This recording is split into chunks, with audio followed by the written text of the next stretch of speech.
السلام علیکم ورحمۃ اللہ وبرکاتہ۔ امید ہے کہ آپ سبھی بس خیر آفس ہوں گے۔ جیسے کہ آپ کے علم ہے کہ روزے کے عنوان پر سوال جواب چل رہے ہیں، اور یہ عنوان چل رہا ہے کہ کن چیزوں سے روزہ نہیں ٹوٹتا۔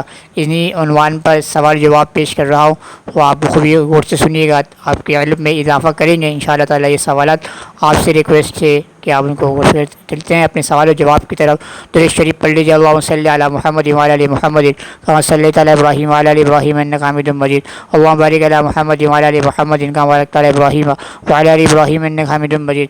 بسم اللہ الرحمن الرحیم۔ کن چیزوں سے روزہ نہیں ٹوٹتا؟ روزے میں تھوک نگل سکتے ہیں؟ سوال: روزے کی حالت میں اکثر اوقات بے حد تھوک آتا ہے، کیا ایسی حالت میں تھوک نگل سکتے ہیں؟ کیونکہ نماز پڑھنے کے دوران ایسی حالت میں بے حد مشکل پیش آتی ہے۔ جواب: تھوک نکلنے سے روزہ نہیں ٹوٹتا، مگر تھوک جمع کر کے نکلنا مکروہ ہے۔ بلغم پیٹ میں چلا جائے تو روزہ نہیں ٹوٹتا۔ سوال: کسی شخص کو نزلہ اور شخص نے روزہ بھی رکھا ہوا ہے، اور لازمی ہے کہ نزلے میں بلغم بھی ضرور آئے گا، اگر اتفاق سے بلغم اس کے پیٹ میں چلا جائے تو کیا اس صورت میں اس کا روزہ ٹوٹ جائے گا؟ جواب: نہیں۔ بلا قصد حلق کے اندر مکھی، دھواں، گرد و غبار چلا گیا تو روزہ نہیں ٹوٹتا۔ سوال: اگر کسی کے حلق کے اندر مکھی چلی جائے تو اس کا روزہ ٹوٹ جائے گا؟ جواب: اگر حلق کے اندر مکھی چلی جائے یا دھواں خود بخود چلا گیا اور گرد و غبار چلا گیا تو روزہ نہیں ٹوٹتا۔ اگر قصداً ایسا کیا ہو تو روزہ ٹوٹ جائے گا۔ ناک اور کان میں دوا ڈالنے سے روزہ ٹوٹ جاتا ہے۔ سوال: آنکھ، ناک اور کان میں دوائی ڈالنے سے روزے پر کیا اثر پڑتا ہے؟ زخم پر دوائی لگانے سے روزہ ٹوٹ جاتا ہے یا نہیں، خواہ دوائی خشک ہو یا مرہم کی طرح ہو؟ جواب: آنکھ میں دوائی ڈالنے یا زخم پر مرہم لگانے یا دوائی لگانے سے روزے میں کوئی فرق نہیں آتا، لیکن ناک اور کان میں دوائی ڈالنے سے روزہ فاسد ہو جاتا ہے۔ اگر زخم پیٹ میں ہو یا سر پر ہو، اس پر دوائی لگانے سے دماغ کے اندر دوائی سرایت کر جائے تو روزہ ٹوٹ جائے گا۔ روزے کی حالت میں کان میں دوائی ڈالنے سے قضا لازم آتی ہے۔ سوال: میں نے سحری کا وقت ختم ہونے کے تقریباً آدھے گھنٹے بعد فجر کی نماز سے پہلے مسئلہ معلوم نہ ہونے کے سبب کان میں دوائی ڈلوائی، اس پر قضا لازم آئے گی یا کفارہ بھی؟ جواب: ضرور صرف قضا لازم آئے گی، کفارہ نہیں۔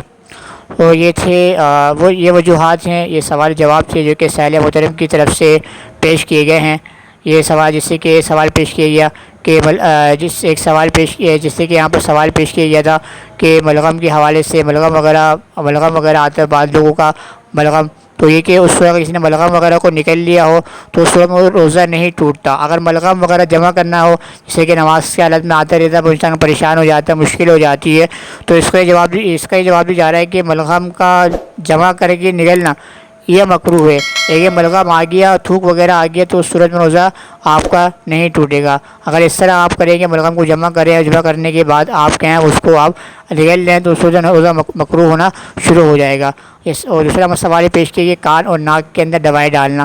کان اور ناک میں دوائی ڈالنے سے تو یہ کہ روزہ جیسے کہا گیا کہ روزہ فاسد ہو جاتا ہے، مکروہ ہو جاتا ہے، تو اس کے جواب دیا جا رہا ہے کہ روزہ جیسے کہ کان اور ناک میں دوائی ڈالنے سے روزہ فاسد ہو جاتا ہے، کیونکہ کان ہے اور جو آپ کی ناک ہے، اس کا تعلق جو ہوتا ہے وہ آپ کو اندر چیزیں سرایت کر جاتی ہیں، تو اس میں کیا ہے آپ کے بدن کو تھوڑی سی اس کا ذائقہ تھوڑا محسوس بھی ہوتا ہے اندر حلق کے اندر، تو وہ چیز اندر سرایت کر جاتی ہے، جس کی وجہ سے کہا جاتا ہے کہ ناک اگر دوائی ڈالی تو اس صورت میں آپ کا روزہ کیا ہوگا، آپ کا روزہ ٹوٹ جائے گا، فاسد ہو جائے گا۔ تو آپ کو اس میں آپ کو اوپر صرف قضا لازم ہوگی، آپ کے اوپر کفارہ جو ہے وہ لازم نہیں ہوگا دوائی ڈالنے سے۔ اگر کسی نے دوائی وغیرہ ڈالی سر کے اوپر، دماغ میں دوائی ڈالی ہو، تو اس صورت میں دوائی وغیرہ جو ہوتی ہے وہ اگر دماغ میں سرایت کر جائے تو وہ حلق میں اس کا ذائقہ محسوس ہوتا ہے، تو یہ کہ اس صورت میں بھی کیا آپ کا روزہ کیا ہے وہ فاسد ہو جائے گا، تو اس صورت میں آپ کے اوپر جو قضا لازم ہوگی، کفارہ جو ہے وہ آپ کے اوپر